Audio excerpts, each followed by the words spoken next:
আসসালামু আলাইকুম সুপ্রিয় শিক্ষার্থীবৃন্দ, আশা করি আপনারা সবাই ভালো আছেন। আজকে আমরা অর্ডিনারি সাবজেক্টে চ্যাপ্টার 4Gর একটি প্রশ্ন আলোচনা করব। এটা তোমার এক্সাম্পল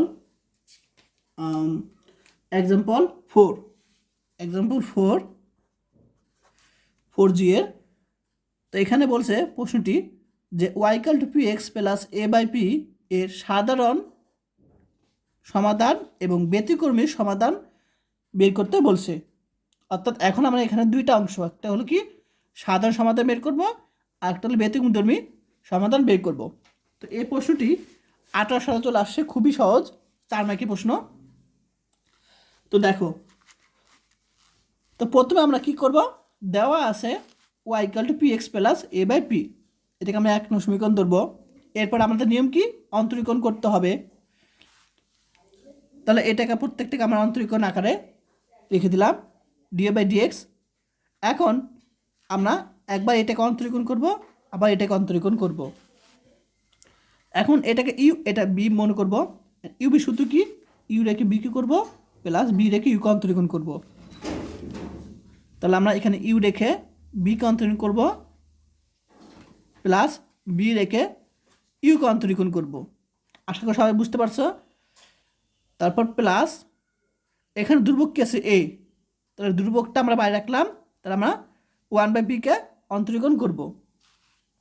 এখন এক্সকে এক্স হিসাবে অন্তরীকরণ করলে 1 হবে, তাহলে 1টা এখানে আমরা গুণাকারে আছে লিখে দিয়েছি। এখন এখানে যা আছে তাই। এখন এটাকে লিখতে পারি পি ইনভার্স লিখতে পারি।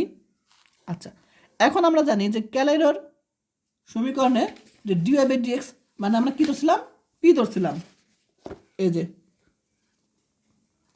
ঠিক আছে। তাহলে আমরা এখানে এটার পরিবর্তে পি দিব।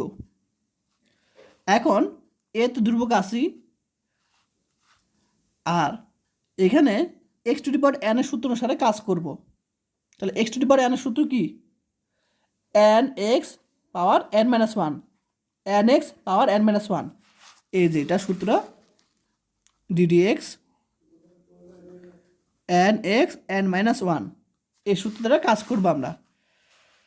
তাহলে এই জিনিসটাকে আমরা এক্স মনে করবো, এই জিনিসটাকে আমরা এন মনে করবো। তাহলে এন এক্স n-1। এখন এটাকে এক্স মনে ধরে কাজ করছি, তাহলে এটাকে আবার অন্তর করলে কী পাবো, dY/dx। এই পিটা পাশে নিয়ে আসলাম, এখানে যা আছে তাই, প্লাস মাইনাসে minus A P inverse 2 dV/dx লিখতে পারি। এটাই মানে কি 0, আর এখানে যা আছে তাই লিখতে পারি। এখন এটুকু সবাই বুঝতে পারছো। এখন এটাকে কি লিখতে পারি, আমরা a/p² লিখতে পারি। এখন এখান থেকে কমন যায় dV/dx, আর এখানে পাবো কি x মাইনাস a/p² পাবো। তো এটাখানটা লিখতে পারি এটা সমান 0, অথবা এটা সমান 0 আমরা লিখতে পারি। এখন এই দুই নংকে যদি আমরা সমাকলন করি, তাহলে আমি তোমাদের এই উপাধ্যায় আমি বুঝিয়েছি, এটাকে যদি সমাকলন করি, দেখো সমাকলন করলাম। তো এখানে দেখো আমরা জানি অন্তরীকরণ সমাকলন বিপরীত, তাহলে এখানে অন্তরীকরণ কি ddx, আর সমাকলন কি যেটা ইন্টিগ্রেশন। তাহলে এই দুইটা কি বিপরীত, কাটাকাটি করে পি থাকবে। আর কোনো শূন্যকে যদি আমরা অন্তরীকরণ করি, এই ইন্টিগ্রেশন করি, সেটা হবে ধ্রুবক। তাহলে শূন্যর ইন্টিগ্রাল কি, শূন্যর ইন্টিগ্রাল হলো তোমার সি, অর্থাৎ ধ্রুবক। এখন এই যে p=c পেয়েছি, সেটা আমরা কই বসাবো, 1 নং বসিয়ে দিব। p=c বসিয়ে দিছি, দেখো এখানে আমরা p জায়গায় c বসিয়ে দিব, p জায়গায় c বসিয়ে দিছি। তাহলে p জায়গায় c বসিয়ে আমরা যে সমাধানটা পেয়েছি সেটাই হলো সাধারণ সমীকরণ। তাহলে আমাদের প্রথম অংশ শেষ, সাধারণ সমাধান শেষ। আচ্ছা, এখন আমরা বের করব ব্যতিক্রমী সমাধান। তাহলে আমাদের এটা সমান কী ধরবো, 0। এখন এক্স এই যে মাইনাস a/p² পাশে নিয়ে আসলাম, প্লাস এখন আমার দরকার পি এর মান দরকার। তাহলে আমরা এখানে এটা নিয়ে আসবো, পিটা স্কোয়ার এই পাশে রুট হয়ে যাবে, √a√x। এরপর পি এর যে মান আমরা পেয়েছি, সেই মানটা আমরা কই বসাবো, 1 নং বসাবো। এই 1 নং বসা দেবো পি এর জায়গায়। দেখো এখানে বসিয়ে দিয়েছি, দেখো যে পি এর মান 1 নং এ বসিয়ে পাই, তাহলে পি এর মান আমরা 1 নং এ বসাই দিব। এই পি এর মান যে পেয়েছি সেটা আমি 1 নং এ বসাই দিলাম। এখন এই এক্সকে লিখতে পারি রুট ওভার এক্স, দুইটা আমরা রুট ওভার এক্স লিখতে পারি। আবার যদি দুইটা গুণ করো এক্সই পাবো।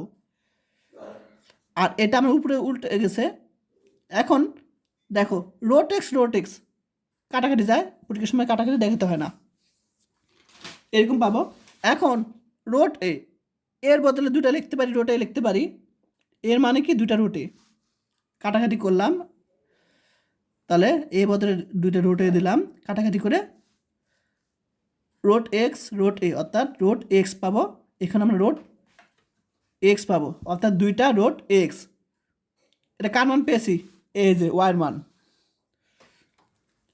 এখন আমরা কি করব, মানে বর্গ করব, ঠিক আছে? তাহলে বর্গ করলে আমরা কী পাবো? এখানে ওয়াই ইকুয়াল টু 4ax, ইয়াই নির্ণয় ব্যতিক্রমধর্মী সমাধান। আশা করি সবাই বুঝতে পেরেছো, খুবই সহজ অঙ্ক। তো আমি তোমাদের আরেকটা প্রশ্ন সলিউশন করব ইনশাল্লাহ, এখানের সেম টাইপের প্রশ্ন। তো প্রশ্ন 3 হলো সেম, যে এখানে দেওয়া আছে y equal to p x plus a square by p এর সাধারণ সমাধান ও ব্যতিক্রমধর্মী সমাধান বের করতে বলছে। তো প্রশ্ন 13 সালে চলে আসছে। আর এটা তোমার এক্সাম্পল, দেখি এক্সাম্পল কত। একটা এক্সাম্পল হলো 5। তো সেম দেওয়া আছে y equal to p x plus a square by p, তারপর এটাকে অন্তরীকরণ করব। এখন এটা ইউবি, যাই হোক প্রথমে অন্তরীকরণ করবো এক্স হিসাবে, এটাকে তিনটাকে করলাম। এখন আমার ক্যালাইডরের সমীকরণ হতে জানি যে ডিও বাই ডিএক্স মানে পি। আচ্ছা, এখন এটা ইউবি সূত্র দ্বারা কাজ করবে, যে ইউবি সূত্র দ্বারা। তাহলে ইউ রেখে বিকে অন্তরীকরণ করলাম, প্লাস বি রেখে ইউকে অন্তরীকরণ করলাম, প্লাস ধ্রুবক এ স্কোয়ার ডিডিএক্স 1/p-কে অন্তরীকরণ করব। এখন এটা মান 1, এখানে যাচ্ছে তাই এ স্কোয়ার আর x to the power n সূত্রের কাজ করব। তাহলে n x n-1, আর এটাকে এক্স ধরে কাজ করছি, তাহলে এটাকে আবার অন্তরীকরণ করব d/dx। আশা করি সবাই বুঝতে পারছো। আর যারা এখন আমার ইউটিউব চ্যানেলটি সাবস্ক্রাইব করো নাই, এখনই করে দাও। তো এখন আমরা পি টাইপ আসলে আসলাম, তাই এখানে যা আছে তাই। এখন plus minus minus a square P -2 লিখতে পারি d/dx। এখানে 0, এটাকে লিখতে পারি 1/p² লিখতে পারি। এখন এখান থেকে আমরা d/dx কমন নিলাম, x - a square by p² লিখতে পারি। এখন এটা সমান 0 বা এটা সমান 0 পাবো, 2 আর 3 নং দিলাম এটা। এখন এটাকে যখন আমরা সমাকলন করব তখন আমরা কি পাবো? অন্তরীকরণ সমাকলন বিপরীত, অর্থাৎ পি পাবো, আর কোনো শূন্যকে ইন্টিগ্রেশন করলে সি পাবো। And p equal to c আমরা এখানে বসিয়ে দিব, দেখো বসিয়ে দিলাম। তাহলে এটাই হলো তোমার নির্ণয় সাধারণ সমাধান। এখন আমাদের বলছে ব্যতিক্রমধর্মী সমাধান বের করতে বলছে, তাহলে অপর যে অংশটা আছে এটা সমান 0 ধরবো, দেখো 0। তো same minus a square by পি² এবার নিয়ে আসলাম। এখন দরকার পি এর মান, তাহলে পি² এবার নিয়ে আসলাম, এক্সটা এবার নিয়ে আসলাম। এখন পি² এবার হলে কী হবে? রোট হয়ে যাবে। তো রোট দিলে স্কোয়ার আর রোট কাটাকাটি যায়, এ থাকবে, আর এখানে রোট গেলে কী হবে? রোট এক্স থাকবে। জাস্ট সিম্পল জিনিস। তো পি এর মানটা আমরা কি পাই? a/রোট এক্স, সেটা আমরা কই বসাবো? 1 নঙে বসাবো। আমরা 1 নঙে আমরা বসিয়ে দিব পি এর জায়গায়, দেখো বসিয়ে দিলাম। পি এর বদলে a/রোট এক্স বসিয়ে দিলাম। আর এক্সের বদলে আমরা কি লিখতে পারি? 2টা রোট এক্স লিখতে পারি, এটা উল্টে যায়। এখন এ স্কোয়ার এ কাটাকাটি করে একটা এ থাকবে, এ রোট এক্স, আর এখানে কাটাকাটি করে এ রোট এক্স থাকবে। পরীক্ষার সময় কাটাকাটি দেখাবা না। তাহলে কী পাবো? তোমার